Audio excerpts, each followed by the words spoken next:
అమ్మ పండు, ఏమైంది మమ్మీ? ఎందుకు అలా మనం ఊరికి వెళ్ళాం కదరా పండక్కి. నాకు అక్కడేమో శనగబుట్టలు నచ్చవు కదా, అందుకే నేను తినలేదు. కానీ మీ అత్త ఏమో అందరికీ వాళ్ళు హైఫై బ్యాచ్, వాళ్ళు పల్లెటూరులో శనగబుట్టలు ఇవన్నీ ఎందుకు తింటారని చెప్తుందంట. చూడరా అంత మాట నిందా అత్త నిన్ను. మరి నువ్వు డాడీకి చెప్పొచ్చు కదా మమ్మీ. నాకు చెప్తే మళ్ళీ గొడవలు అవుతాయిలే, ఎందుకులే మాయపోతేలే. ఇంకా నన్నే కాదు తల్లి, నిన్ను కూడా అంటున్నారు వీళ్ళు. నువ్వు లాస్ట్ మంత్ ఏదైనా ట్రిప్కి పోయినావా అంటుంది మా. నేను ట్రిప్కి వెళ్ళినది ఎవరితో? మా ఫ్రెండ్స్తో. ఆ అబ్బాయిలకి నేను అన్నయ్యతో పాటు రాఖీలు కూడా కడతాను కదమ్మా, ప్రతి రాఖీ ఫెస్టివల్కి. అలా ఎలా అంటారమ్మా అత్త?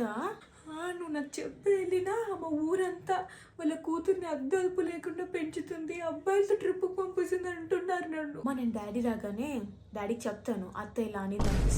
మీ అత్త అట్లా చెప్పడం కరెక్ట్ కాదు కదబ్బా అందరికి. మళ్ళీ మీ నాన్నకి చెప్తే మీ నాన్న మళ్ళీ వాళ్ళతో గొడవ పడతారు. అవసరం అని నేను చెప్పలేదన్న.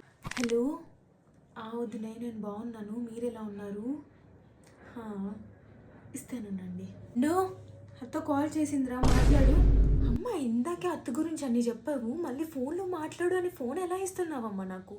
ఇంకొకసారి నాకు వాళ్ళ ఫోన్ కానీ ఏం వచ్చినా నాకు. Please to like, share and subscribe.